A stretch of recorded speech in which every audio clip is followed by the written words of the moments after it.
I'm Daniel Benjamin. I'm the director of the John Sloan Dickey Center, and I'm delighted to welcome you to this discussion with Ambassador Alfred Moses of the great class of '51.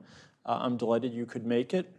I will start with when I first met Ambassador Moses. It was a sunny day in Bucharest. I don't get to start stories often that way, but it was a sunny day in Bucharest, and there were, we thought, about 1 million people in the streets, and I don't get to say that very often either. Dan and me. Yeah, in addition to us. At the time, Ambassador Moses was the representative of the United States and Minister Plenipotentiary in Bucharest, and he had done what no one ever thought was possible. He somehow convinced Romania that the fact that it had not been included in NATO enlargement was a fabulous development, and that the future was very bright for Romania indeed. President Clinton was there and gave a rousing speech to a crowd that was between 500,000 and 1 million people. And that was the final stop on a trip that had, I think it was the final stop on a trip that had taken us from Madrid, where the countries that were going to be included in NATO enlargement were announced, to Warsaw, which was one of them, and then to Bucharest, and we were also in Copenhagen at some point on that trip. At that point, I think Alfred Moses was probably viewed as the most successful ambassador in the world, because he had managed to get so many people out in the street to celebrate a disappointment, which doesn't happen very often. And we both actually flew home on that on Air Force One, and that was a great event. I was almost certainly the least distinguished person he met at that point. I was one of the president's speechwriters, and he was going home in style. It's, I think, every ambassador's goal to leave after a presidential visit. So that is in the middle of the story where all great classical epics begin.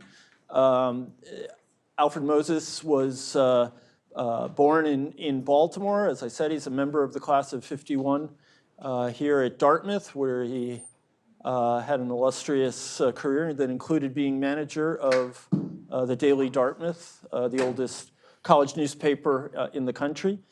He spent 3.5 years in naval intelligence, graduated from law school, joined the distinguished Washington law firm of Covington and Burling, where he had an outstanding career.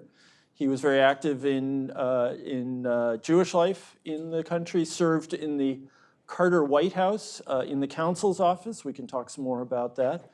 Was deeply involved in an effort that is not so well remembered anymore by people under a certain age, that was to bring the Jews who were locked behind the Iron Curtain, to give them an opportunity to emigrate, principally to Israel, but also to the United States. And in part because of all that activity and his knowledge of Romania, which he had been focused on, he was asked to become President Clinton's ambassador in Bucharest, and he served there 1995 to 1997. Am I correct? 94 to 97. 94 to 97. After serving in that position, he had the truly unenviable position of being envoy for the Cyprus problem, succeeding Richard Holbrooke there.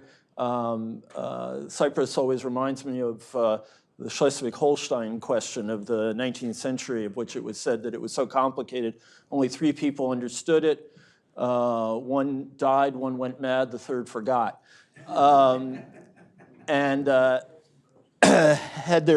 Had there been time enough, I'm confident that Alfred would have gotten it, but it has eluded everyone. It eluded Holbrooke before him, and it eluded him as well, too. He returned to his law firm. He's also had a distinguished period in which he founded a major financial services company called Promontory. He's been up here regularly. He's a devoted graduate of Dartmouth. We had him on a panel a few years ago discussing the future of the relationship between U.S. and Israel. But now he has published a memoir, which I highly recommend, Bucharest Diary, an ambassador's memoir, Romania's Journey from Darkness to Light. It's a terrific book. It, I think, tells all kinds of interesting stories, both about American diplomacy, about his personal experience, and about all the many of the major figures of the time who come and go through it, and the ambassador has some great observations about them. So with that, let me just ask you to welcome him back to campus.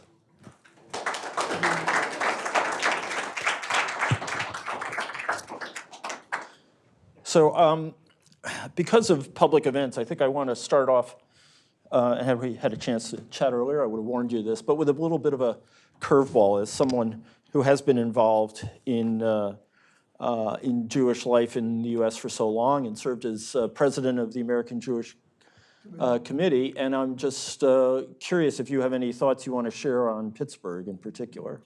Well, like everyone else, greatly saddened by what happened last Saturday.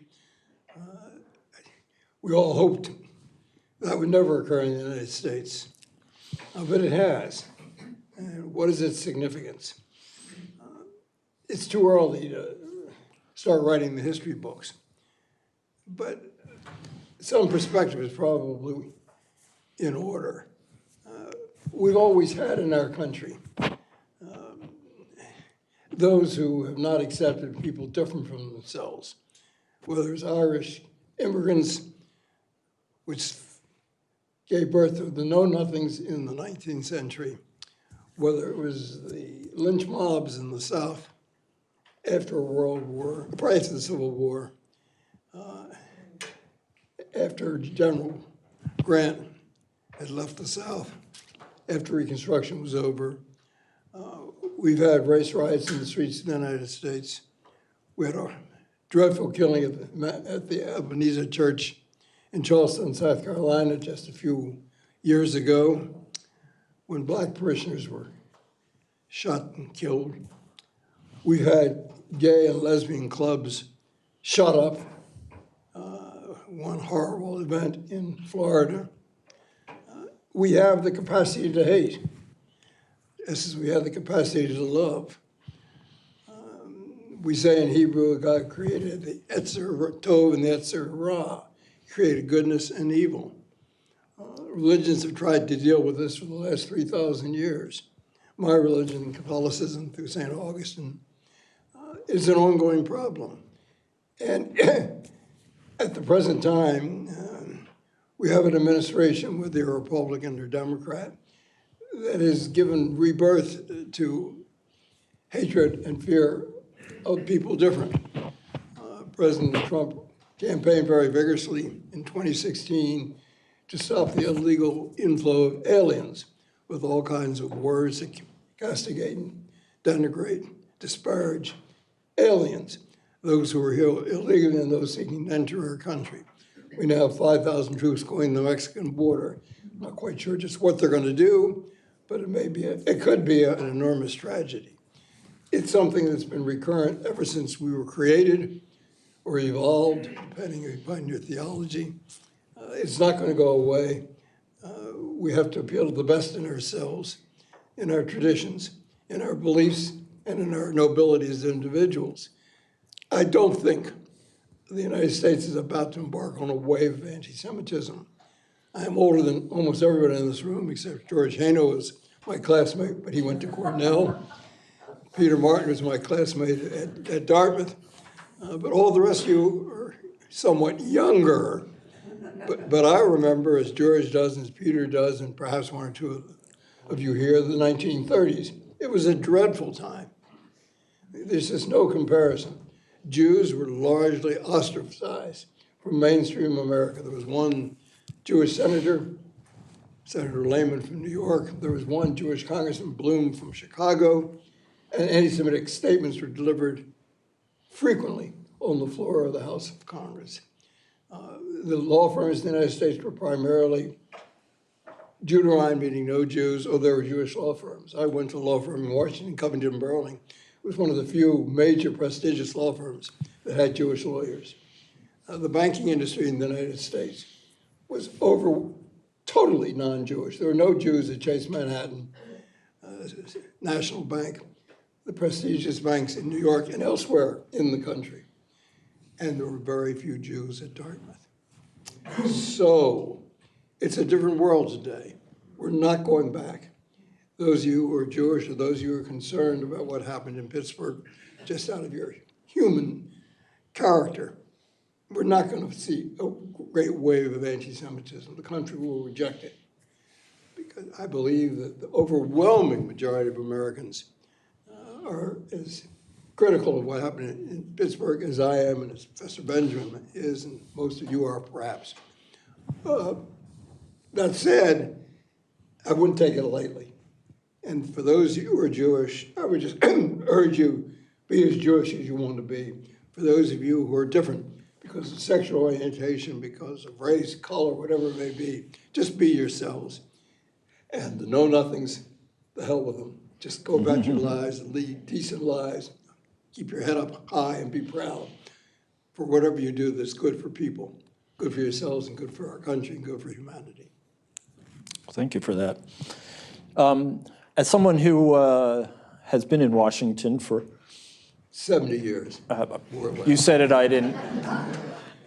A hell of a long time. Did you ever think you would see a Republican administration that would take this kind of tack against immigrants or people of difference, shall we say? Well, Dan,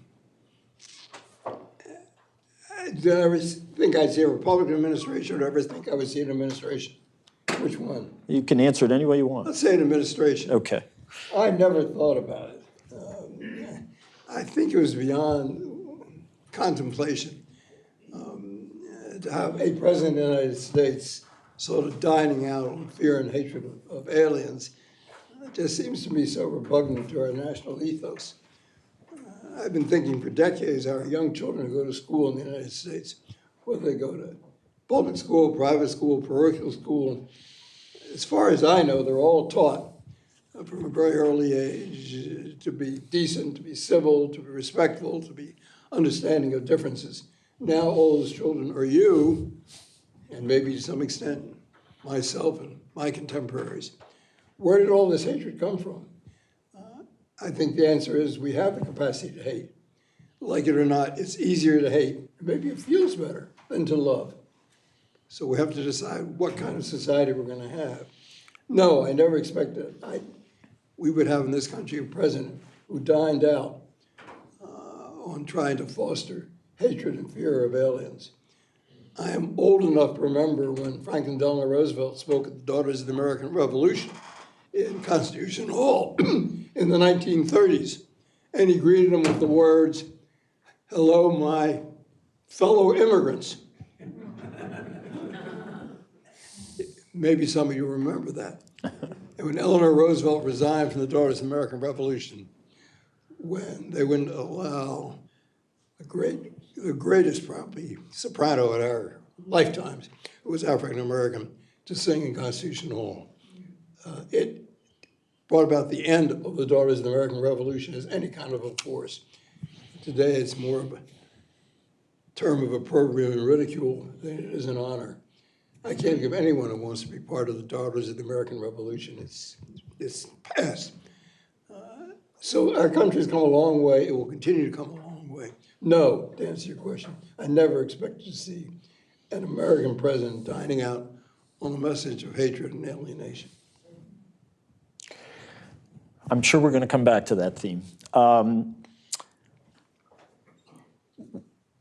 The story of in your memoir basically begins with your involvement with the effort to get Eastern European Jews the right to immigrate. And because that's a chapter that's unfamiliar, particularly to students today, I was hoping maybe you could set the stage a bit with that and fill us in on how that came about and what kind of political receptivity there was to something that seemed at the time like a favor to a special interest. They're good questions. It came about by accident. I was in Israel coming back to the United States. I was then on the board of governors of the American Jewish Committee. I was asked by the staff to head a delegation that was going to Bucharest. I had a choice of going to 3 cities, Bonn, Germany, Madrid, or Bucharest.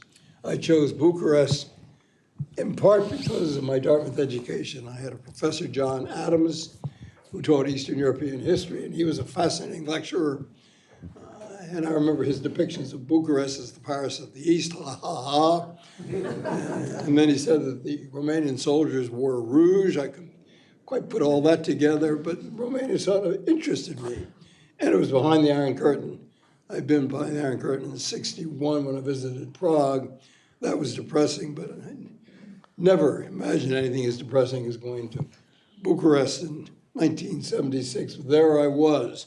I got on a plane at Athens with my wife. It was a Tarom, which is the Romanian national airline.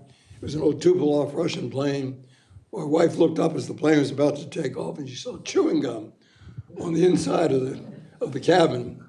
And she said, "The whole friggin' plane is put together with chewing gum. I'm getting off." Well, we were going down the runway at that point, so that wasn't possible. But she was probably right to say that, because we got into Bucharest, it was Drearysville, oppression. Streetlights weren't working, smog everywhere. You could smell it as well as see it. And soldiers lolling about, looking for favors, handouts. It was a corrupt society. We got up the next morning, we were staying in the old Athene Palace Hotel, which was the subject of romantic novels written in the 30s. There was nothing romantic about Athene Palace when we were there. We got off the elevator, opened the iron gate. Those of you who lived in the 30s can remember the old iron gates on elevators. And there were women on their hands and knees scrubbing the floors.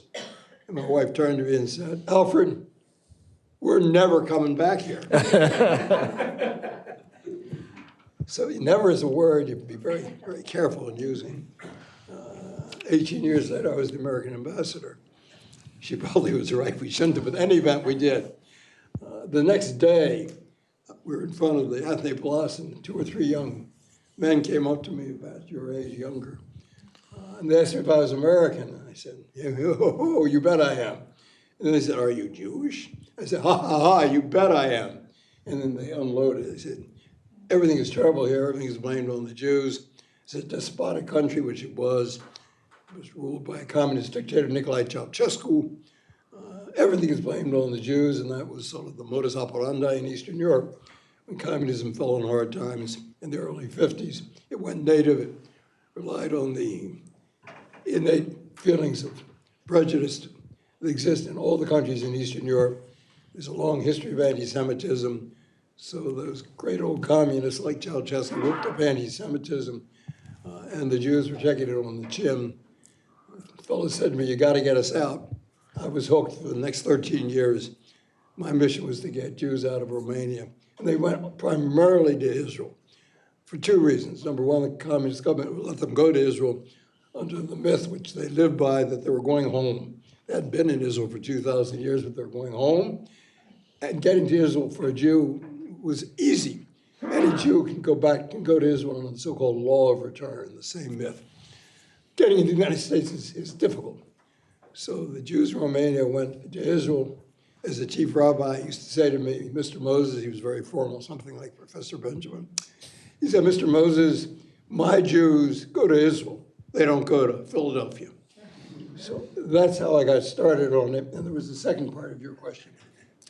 Against in the US, political backdrop. Oh, no, I had total support from President Carter, from President Reagan, from President Bush, total support in the House and Senate.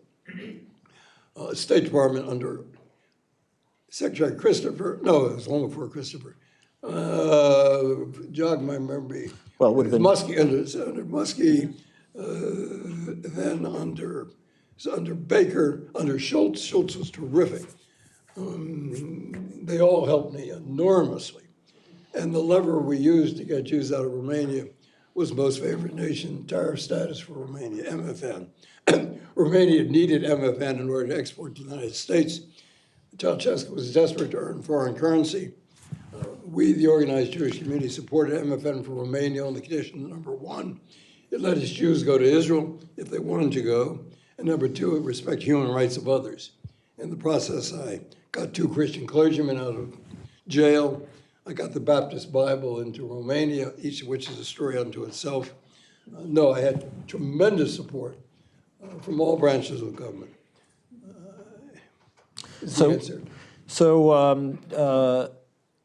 You were in what was a particularly interesting sort of geopolitical situation because of Romania's very special path that it had taken under the leadership of, as they called him, the genius of the Carpathians, Nicolae Ceausescu. Yeah, that's true. Look, it's a difficult game. International relations is not dealing with your friends, it's dealing with people who don't think the same as you. It's easy to get along with your friends. You have state dinners and carriage rides, and it's all hunky-dunky. But when you're dealing with communist countries, it's a very different story, very difficult. It's hard-knuckle negotiation. Romania fell back on nationalism. It split from the Soviet Union in limited ways. It continued to have diplomatic relations with Israel after the Six-Day War, the only communist country that did so. When Brezhnev sent troops into Prague in '68, Ceausescu put tanks on the runways in his airfield so that Soviet airplanes couldn't land. He was fearful of an invasion from the air from the Soviet Union. He was independent, but he was playing a sort of Romanian game. He was buttering us up, and he was buttering up the communists to get what he, the Soviet Union, to get what he could from both sides. It was not honest dealing, but as a result of his appearing to be independent on some issues in the Soviet Union, everybody seated, he was knighted by Queen Elizabeth in Westminster Abbey. He was feted at dinners in the White House by Presidents Ford, Nixon, and Carter. So that was the game. We scratch your back, you scratch our back.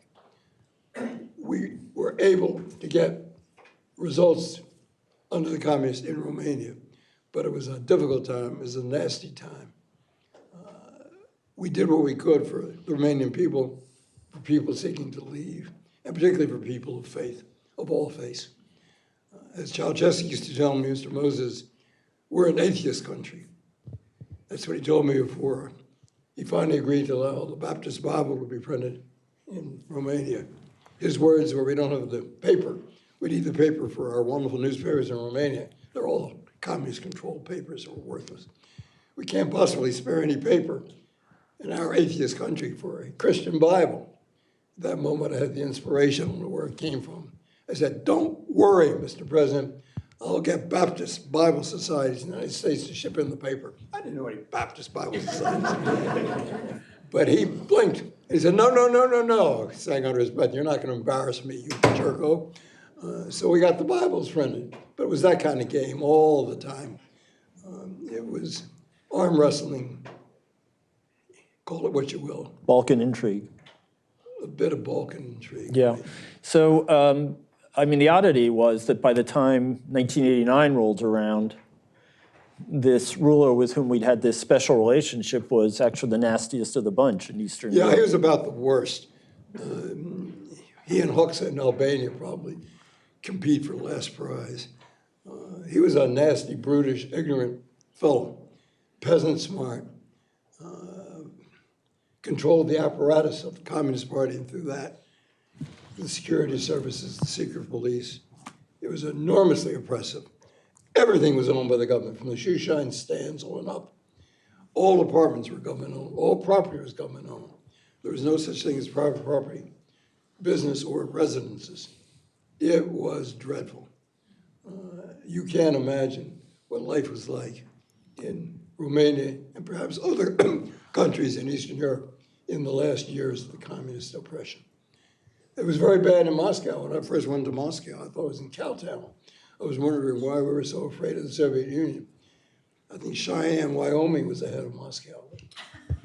I've never been to Cheyenne. We now have students from Cheyenne, so we should be careful you may have about that. Cheyenne. Watch out. And of course, he was the only one of the bunch to come to a violent end. He was shot on Christmas Day, how appropriate. He and his lovely wife, Elena, were shot on Christmas Day.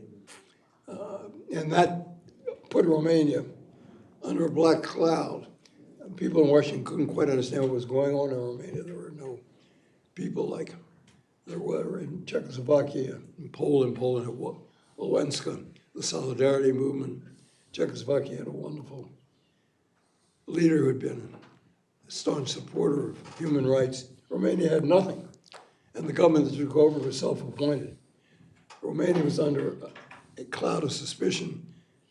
Even by the time I got there in '94, Romania was at the bottom of the list of Eastern European countries when it came to how our government, both the Congress and the State Department and the White House, viewed Romania.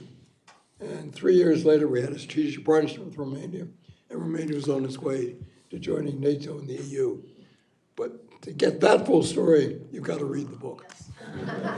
Well, that is true, but you did jump ahead a little there. There were a few other things we wanted to cover along the way. So Romania then goes through sort of a few years of indecision. Well, Dan, I mean, correct you, indecision is right. It was chaos. When I went there after the revolution, the chief rabbi begged me to come, so of course I went. There were soldiers on the street, there were students protesting, universities were closed, nothing was functioning. It was chaos. I don't know if it was indecision, it's inability. And the bureaucracy was all communist trained. If you say privatize a business, well, they didn't know anything about privatizing a business. You talk about democratic institutions, they knew nothing about democratic institutions. So we were literally at ground zero. Right. I remember reading around the time of the revolution, shortly thereafter, that the average Romanian had one or two 20 or 40 watt bulbs in their house. One of which would have worked, yeah. Yeah. And of course, for those who remember, you know, the riveting images of the time were of these orphanages, which were a horrible story. I mean, just a disastrous story. And of course, women were actually examined to ensure that they hadn't had abortions. Well, it's more than that. There's no birth control in Romania. Right. The genius of the Carpathians, Nicolae Ceausescu, decided that Romania's dwindling birth rate, which is endemic throughout all of Europe, particularly in Eastern Europe, had to be corrected in the way it was for women to have children. It doesn't matter whether they're married or whether they want children or not. It's children, children, children. So you had, unfortunately, over 100,000 orphans on the streets and in orphanages. That's a wholly different story. Many, many Americans went to Romania to adopt children, particularly evangelical Christians who saw it as their mission to save souls. And that was very much an issue when I was the ambassador. And that is a major story. I don't know if I cover adequately in the book. I'll leave it to you to judge, but it was a major incident. And you're right, it was front page news. And as I recall, they had, Ceausescu and et al. Had gotten drunk on some pseudoscience, and as a result had been transfusing kids, and they had a terrible AIDS epidemic. Dreadful. You have to remember that Elena Nicolai was the genius of the Carpathians. She was the world's foremost chemist. She'd taken a high school course in chemistry. She didn't know the first thing about chemistry. But Nicolai made her the head of the National Academy of Science, which is a terrible travesty. So between them, they pretty much desecrated the entire country, the whole structure and culture. But you're absolutely right, Dan. Yeah. So we'll fast forward a little. You you were known for having done this work and having done it successfully, and so you were one of the few Americans who really knew Romania. And our ambassador there had health problems. Yeah, he had cancer. And the next thing you knew, you were being asked if you would be interested in the position. Yeah, that is correct. An old friend of mine, Marc Grossman, who had been my deputy in the White House, was then the executive secretary of the Department of State. We had lunch one day, and he looked at me and said, "Al, you've always been interested in Romania. How would you like to be the ambassador?" Come on, Mark, I'm not a foreign service officer. I didn't give a nickel to President Clinton.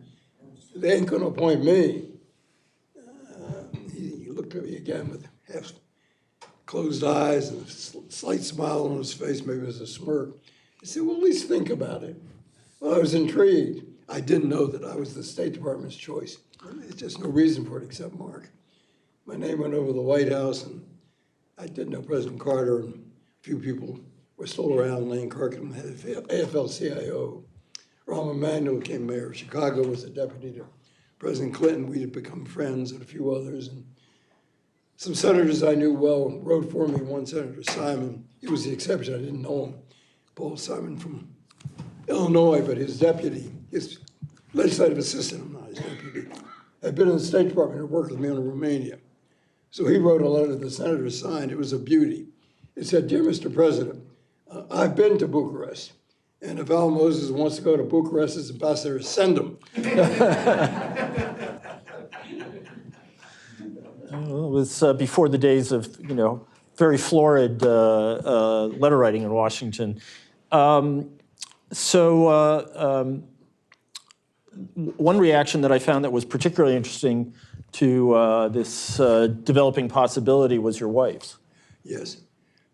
Carol, who's no longer with us, she died in 2004, was diagnosed with ovarian cancer about a month or two before I was supposed to go to Romania. And I went in and saw Dick Holbrook, Assistant Secretary, strode down with the deputy and said, "I'm not going." And it was very strange. Holbrook said, "You're not going, you gotta go. We haven't had an ambassador in Romania for a year. Even if you only go for a month, you gotta go, you gotta go, you gotta go. And you come back whenever you want to." And Strobe sort of nodded his head affirmatively. So I went. I came back every month on my nickel to be with my wife for 10 days and then slipped back into Romania. Was there, I guess, 3 weeks out every month. But when I was there, I tried to make up for my absences. We started at 7 in the morning. We go till nobody was still standing at night. I'd have breakfast meetings at my house at 7, and we went all day. Because I was the American ambassador in Romania, was reaching out to the United States. I was like the British Raj in Delhi. I was with the president regularly, President of Romania. The prime minister used to eat lunch at my house. I don't think he could afford to eat lunch elsewhere. I had total access to the government. I mean, total. Did I have total influence? No. No. No one ever said no to me. But not many people did what I asked them to do, or they said they didn't do it on my time, they did it on their time.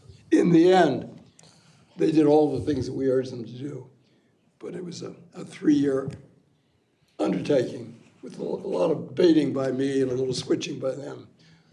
But in the end, they came through. And Dan was in Revolution Square when President Clinton spoke. There were 500,000 people packed into the square, the largest audience that President Clinton had ever spoken to, he told me.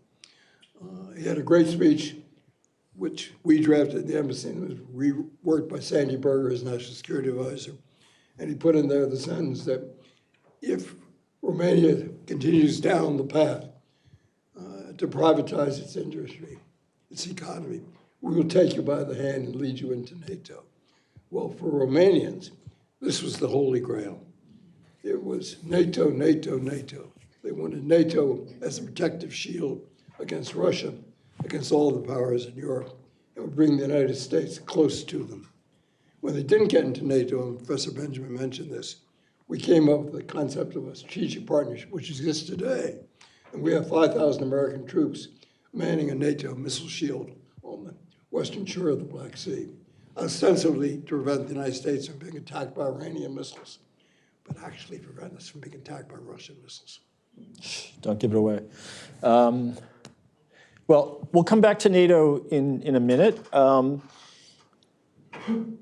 question I wanted to ask you, when I think about literature about Romania, I'm not thinking for very long because I don't know it much, but one of the most famous books about Romania was called Memoirs of an Anti-Semite by Gregor von Retzer. Yeah, he's right. He was Romanian. He was a Romanian German, actually, yeah. Yeah, but he married a Jewish woman. But he's a very strange guy. But, anti-Semitism and Romania went hand in hand for a very, very long time, tremendous Correct. anti-Semitism. So I'm wondering about your reception there. Well. And how does it help being American ambassador? How does it what help? How did it help being American ambassador? Well, as American ambassador, you were at the Raj. They couldn't insult me. Look, there's anti-Semitism, there's anti-African-Americanism, there's anti-gay, lesbian, there's anti-this, there's anti-that, there's anti-the Irish, There are a lot of antis. Interesting story. About a week after I was confirmed unanimously by the Senate, Senator Helms, who was a Republican senator from North Carolina, chairman of the Foreign Affairs Committee, got a letter from 6 Romanian senators telling him he should do everything he can to prevent my being confirmed as ambassador because I was too close to Nicolai and Elena Ceausescu. Well, it was interesting because I never met Elena Ceausescu, and Nicolai Ceausescu and I weren't exactly buddies. We weren't even in the same fraternity. He didn't like me, and I didn't like him much, but we negotiated and got some things done. The letter was seen in the United States press and the Israeli press as being anti-Semitic, and it was. Well, given Romanian efficiency, the letter arrived on Helms's desk a week after I was confirmed, so it didn't have any impact. But the first day I was in Romania, it was a Saturday in December, on a Sunday, probably it was a Sunday, and the embassy was holding an ecumenical church service in a Roman Catholic church. The dominant religion in Romania is Romanian Orthodox Eastern Rites, but there are a fair number of Roman Catholics, particularly those of Hungarian descent. I mean, a Roman Catholic church is an ecumenical service with 1 or 2 Hanukkah songs, which the embassy staff probably added because they knew I was Jewish. After the service, I am besieged by 6 or 7 Romanian reporters who rush out to Mr. Ambassador. Mr. Ambassador, what did you think of that letter from the 6 Romanian senators? I looked at them. Again, the light bulb went off, and I said, gentlemen, I never discuss politics in church. And that's an absolutely true statement. So yeah, there were problems. I was referred to in the press, in the right-wing press, the Romania press, the pseudo-fascist press, always as a Zionist or maybe Jewish, I don't know. But there was always that kind of thing. When Senator Dole came, he appeared for joint committees of the Romanian parliament. Bob was a terrific fellow. Want some water? Oh, it was a year after he lost the presidential election to President Clinton in '96. And seated there was Vadim Tudor, who was head of the Romania Party, a fascist party. As we're about to sit down, I said, Bob, that guy over there is a fascist. Well, some of you may know this, Dole was badly wounded in Italy in World War II. He said, oh, the last thing I want to do is get near any fascist. Just keep him away from me. Well, after Senator Dole had spoken, we were leaving, and Vadim Tudor is tootling over with his cameraman to get a picture of Senator Dole. And I had the wisdom to figure out, as long as I stayed very close to Senator Dole, like right next to him, they'd never take the picture because they didn't want my picture in their press. So Senator Dole got out without having gotten his picture taken. Vadim Tudor didn't have Senator Dole's picture in his newspaper.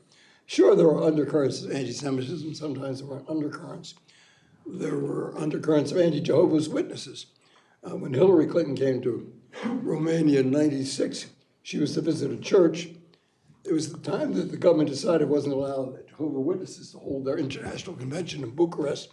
It was all pressure from the Romanian Orthodox Church, and they had signs up in their churches denouncing Jehovah's Witnesses as being anti-Christ and anti-this and anti-that. And I, as the American ambassador, with all the authority I had, which was probably none, said to Mrs. Clinton, to Hillary, you're not going to that church. I'm not going to let your picture appear in the U.S. press where there's signs there denouncing Jehovah's Witnesses as American religion. So Hillary was great. She said, I'm not going. You're right. I'm not going. Well, that was a big story in the press, too. There are a lot of antis in this world. It's easy to be anti. Anybody who's different from you can be the subject of opprobrium. And in one way or another, everybody's different from us, except, I guess, our mother and father and children and spouses. So it's a pretty tight circle. Romanians have a lot of reason to hate. They've been at the doormat of Europe. Everybody looks down on the countries to the east, and the Brits look down on the French on the Germans on the Poles, everybody on the Balkans. As those of you who are history majors know, Bismarck did say that the Balkans aren't worth the bones of a single Pomeranian grenadier. Everybody in Europe looks down on the Romanians, except the Bulgars. The Romanians look down on the Bulgars. So that's the end of Eastern Europe. It's a nasty, brutish place. in many respects. Nationalism still runs high. Bill Clinton used to always say that it's good for dogs to have fleas because it reminds them there's something worse than being a dog. Okay. That was Mark Twain. So tell us about what the instruments were for taking this kind of basket case of a country and getting it onto the straight and narrow toward becoming a member of the EU and a member of NATO. It was NATO and the EU. It wasn't a work of genius on my part to recognize as soon as I got there that Romania had to accelerate its democratization, had to accelerate privatization, and had to cut out playing games with the fascists and communists. I delivered that message to President Iliescu 6 weeks after I became ambassador. He was livid. Here I was, a new ambassador, talking to the president, telling him how to run his country. We Americans are very good at telling other countries how they should operate their countries. Maybe we won't be quite as robust about it going forward with the problems we have here at home. But at that point, after the fall of communism, we were very free in sharing advice with other governments. I went in and made the pitch. Iliescu got floored. I had my DCM, Deputy Chief of Mission, with me. He was sitting on a chair, so biting his nails. I think he thought we were either going to the guillotine or the gallows, one or the other. At some point, Iliescu stuck his finger out and said, "Mr. Ambassador, not even Brezhnev, the former Secretary General of the Soviet Union, spoke to me the way you're speaking to me." Again, the light bulbs went off, and I said, "Mr. President, I hope I'm a better friend of Romania than Brezhnev." And he said, "I guess you are." And we got along very well. The Holy Grail was NATO and EU, and they couldn't get into NATO or the EU unless they accelerated democratization, accelerated privatization of industry, and I pushed that. NATO was the chant. There was nowhere I went where I didn't hear NATO. A few months before I left, my sister came. We went to the Painted Churches in Bukovina. That night we stayed in a monastery. The Father Superior is a wonderful gentleman in his early 30s, very attractive, lovely, warm person. Next morning, we embraced to say goodbye. At this point, we were very close friends, at least for that moment. He looked me in the eye and gave a prayer for Christ and for NATO. I thought that was entirely appropriate. Here I am Jewish, and NATO, okay. But the NATO chant was everywhere. The Father Superior, it was NATO and Christ. That was the mantra. And we used NATO to get Romania to do what it should do in its own best interest. And that was seen by President Iliescu and by his successor, Emil Constantinescu. Iliescu was center-left, Constantinescu was center-right. But on these issues, they spoke the same language, had the same commitments. So we were able to prod Romania. And goodness, we opened up our coffers and our hearts for Romania with technical assistance in every field you can think of. Privatization, of course, democratic institutions, rebuilding the border, the judiciary, their health system, transportation system, their military. Shalikishvili, the chairman of the Joint Chiefs of Staff, came to Romania for a couple of days. He and I inspected troops. I've never so cold in my life. There was no job for a boy, even a Dartmouth graduate, to be prancing around in the snow in Romania. But there I was. We did everything you can imagine. Our country gave of its heart and soul. We had 80 Peace Corps volunteers in Romania. We had an enormous aid operation ongoing in Romania in the tens of millions of dollars, which was significant money. We were there for Romania, and Romania responded about as well as we could have hoped. It wasn't automatic, but over 3 years, we saw tremendous progress. And today, believe it or not, Romania had the fastest growing economy in all of Europe last year. And for those of you who like to come up with unbelievable statements at dinner or a drink or wherever you may be, you want to embarrass the other guy, the per capita income in Bucharest is higher than it is in Berlin. Try that one. So I'm sure that folks in the audience have lots of questions. I'll ask one more and then we'll open it up. Yeah. You were that rare thing that exists in America and in few other countries. You were a political appointee. Correct. As an ambassador. And one of the great themes that runs through this book is has to do with the liberties that a political ambassador may take with the bureaucracy. And I was wondering if you want to reflect on the institution of the political ambassador, which often comes in for lots of criticism, but and we have had some real clinkers of nominees, but we've also had some really amazing nominees. The current governor of New Jersey was a fantastic political ambassador to Germany, correct? Yeah, he was also managing partner at Goldman Sachs, a very knowledgeable guy. Yeah, you can get some very good ones. You can get some real clinkers who don't know anything and they just want to have ambassador titles. No question about it. I dedicate my book to the men and women of the United States Foreign Service. And they're the people who do the job. We're there every day. We ambassadors sort of float in and float out. But they're the regulars. And they're the ones who are supporting our policy on the ground, doing the tough work. And they deserve really most of the credit. I was a bit of a hair shirt. I was already 65 years old. I had been a successful lawyer. I was national president of the American Jewish Committee. I've been counsel to the President of the United States. I didn't give a darn what they thought in Washington. If they didn't like what I was doing, they could recall me. They never did, and I had support from the administration, tremendous support from the president. And even more specifically from his national security advisor, Sandy Berger. I remember one incident, as I mentioned, my wife was sick.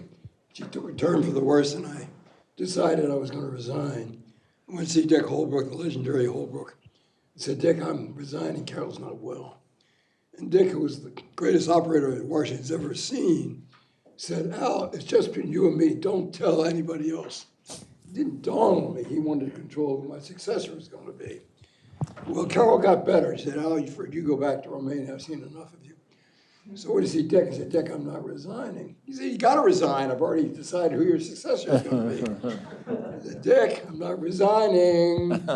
Well, we sat, as Professor Benjamin and I are next to each other, it was on a couch, and finally he gave up. He said, it's a terrible decision by you, but you know a lot of people in Washington, I can't bounce you. The fact is the president is the only one who can bounce you. So, okay, I'll have to swallow it, but I don't like it. I was a bit upset by that, so I went to see Sandy Berger, who was the national security advisor. I said, Sandy, I went through the story, I won't repeat it. Sandy turned to me and said, I don't give up what Holbrook thinks, you're staying. So, just for background, Sandy said that about 3 times a day. You were just one of the 3 that day. Well, maybe so. You know more than I do. You were on the inside. I was never on the inside. But anyway. He said, you go, Sarah, he said, but to Holbrook. I'm sorry? He said about Holbrook? Yes, absolutely. At least 3 times a day. Well, that I'm sure you're right. And So, Tony Lake said it 5 times a day. Yeah. He still does, yeah. Anyway, so let's open it up to the audience. Yes. Questions? They have a daughter-in-law who's Romanian. I'm kind of amazed at how many questions I have, and I can't cover them. Just to give you an idea, you can't answer them, too many, but they range beginning with the Ottoman Empire and the Austro-Hungarian Empire and their effects on present-day Romania. People in Romania don't forget. They hate the Turks and they hate the Hungarians. Hungarians had Transylvania, the Turks had Wallachia and Moldova, the 2 principalities to the east. Transylvania was to the west, which Romania got back. The Treaty of Triumph in 1919, which even I don't remember. The old empires never go away. Memories don't go away. Memories don't go away. And but it ranges through the whole course of things. But I just want to observe that from my discussion with a few people from Bulgaria, that they're not as rosy, if I can use that word. They're not as favorable about current conditions in Romania as you are. And could you just spell out a little more? I mean, it's That's a good. That's very, very good. Well, a good point. And I should have mentioned it. Romania is endemically cursed with corruption. Well, there's a holdover from Turkish Times or whatever. It is a corrupt society. Is it crippling? No, but it's sort of, it's a disease. They also have a major political struggle at the moment. The majority party, PSD, is center left. It's corrupt. The presidency is center right. I don't think he's corrupt, President Johannes. I think he's a good president. But there's a lot of tension in the country. And at the bottom, it's corruption. Yes, sir. I was actually going to touch on this. I'm actually a Bulgarian, and You're Romanian, you're Bulgarian. I'm Bulgarian. Okay. I am really interested in Balkan history, obviously. I'm actually from Bulgaria, not born in the US or whatever. And I was interested specifically because, like,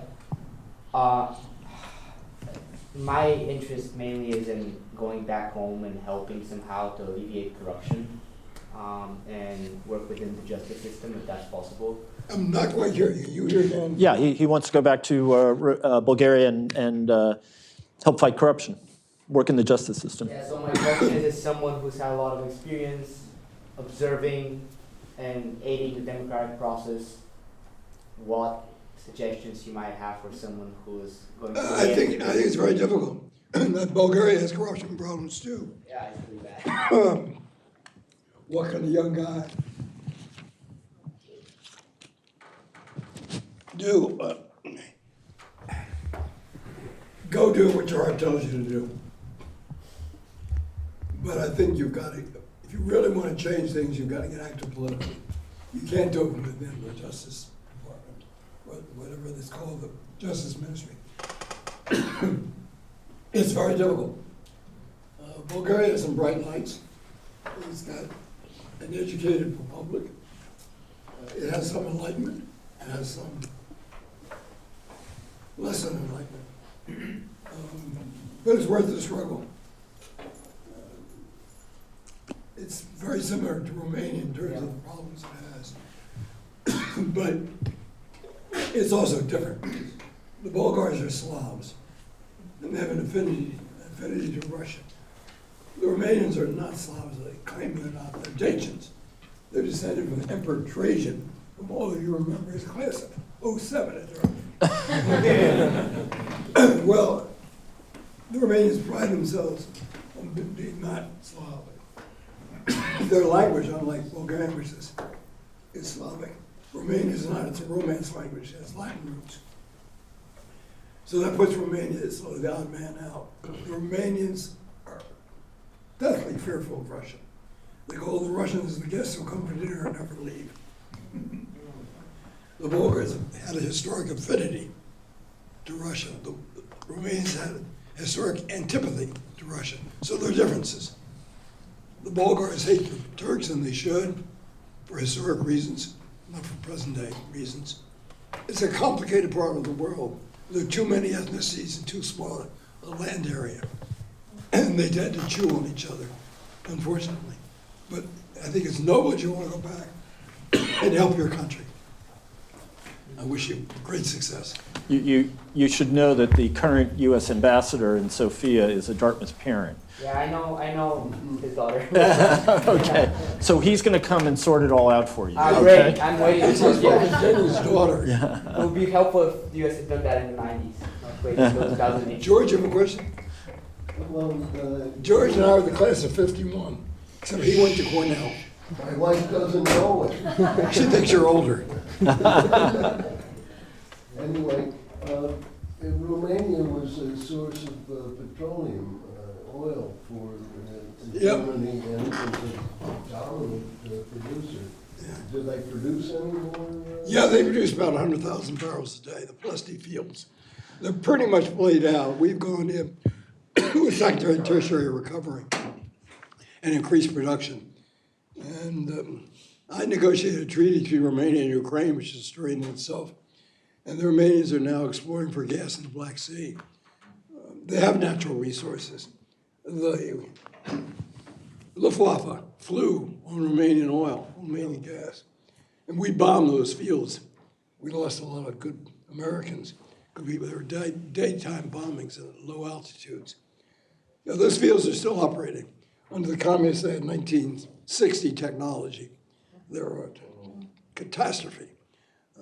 But they've been modernized to some extent, and yes, they're still producing.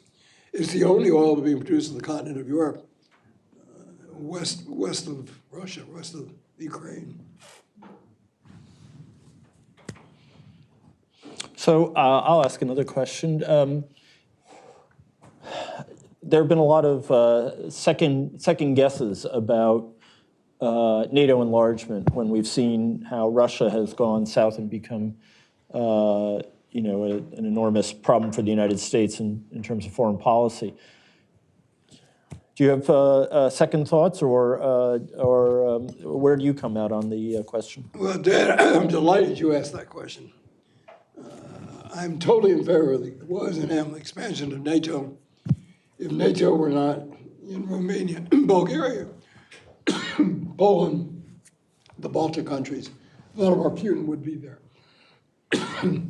There isn't Vladimir Putin because NATO expanded. There are no Russian troops in Eastern Europe for satellite countries because NATO's there. I have no doubt about that. Nature affords a vacuum. Geopolitics affords a vacuum. Russia is a revisionist state. It would expand wherever it could on its periphery. But for NATO, I think we'd have Russian troops, you name it, Vilnius, Riga, Tallinn.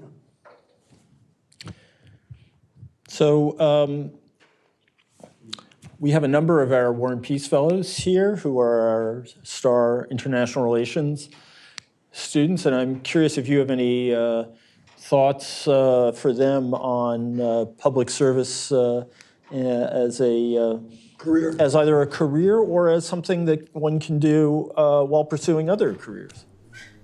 The answer is yes, both. I think if you go into public service, that's noble. It's a good life. It's a rewarding life. I really con the system.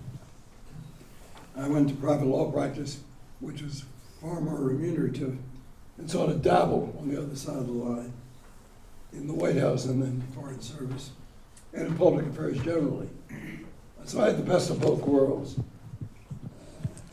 In a sense, I think I cheated a bit in doing that, but I pulled it off.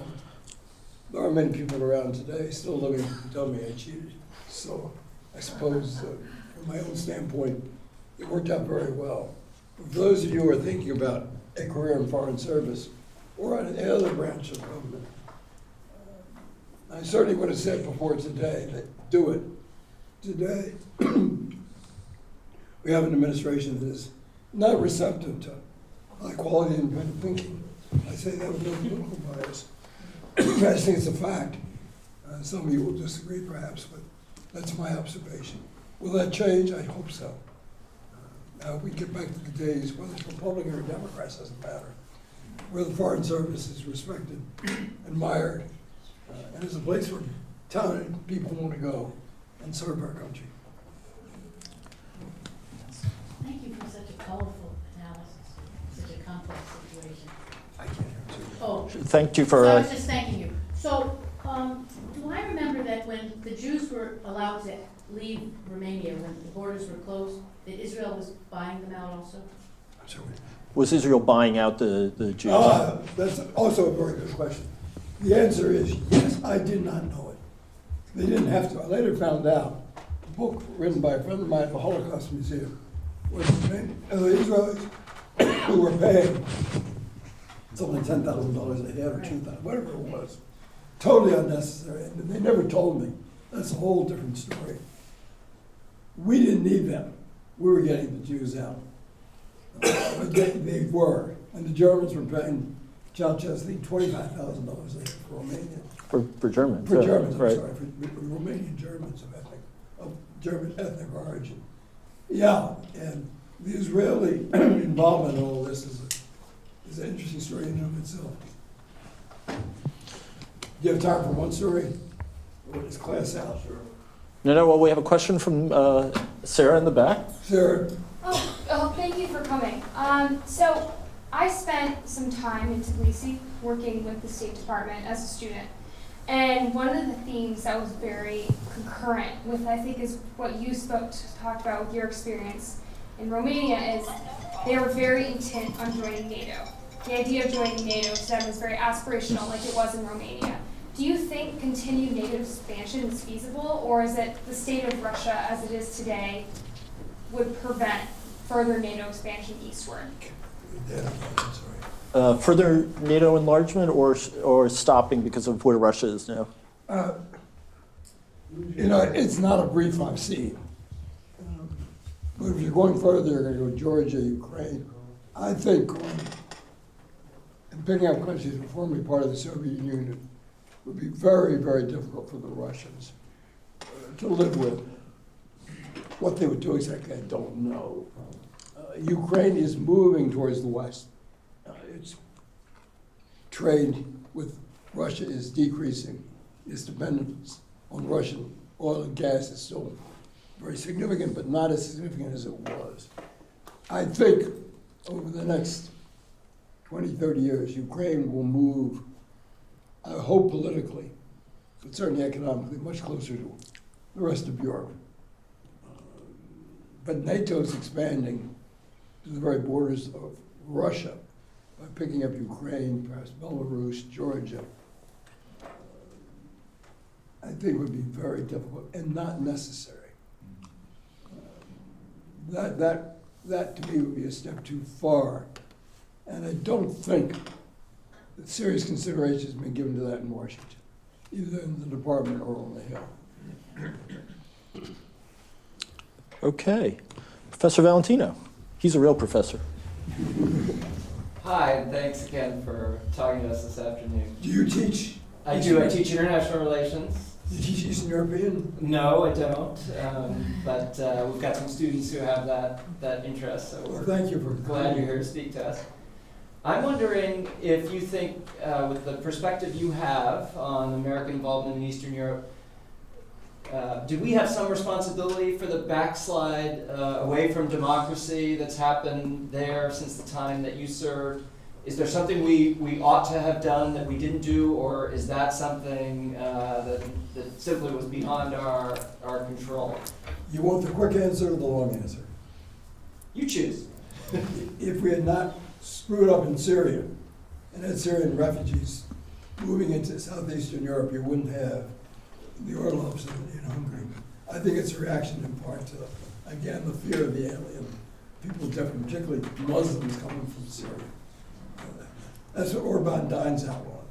In terms of Poland, which has also moved to the extreme right, I don't know much about Poland. Poland's always been such a Roman Catholic country. The church has played such a major role there. It's a little hard for me to get a grip on. But it has moved to the right.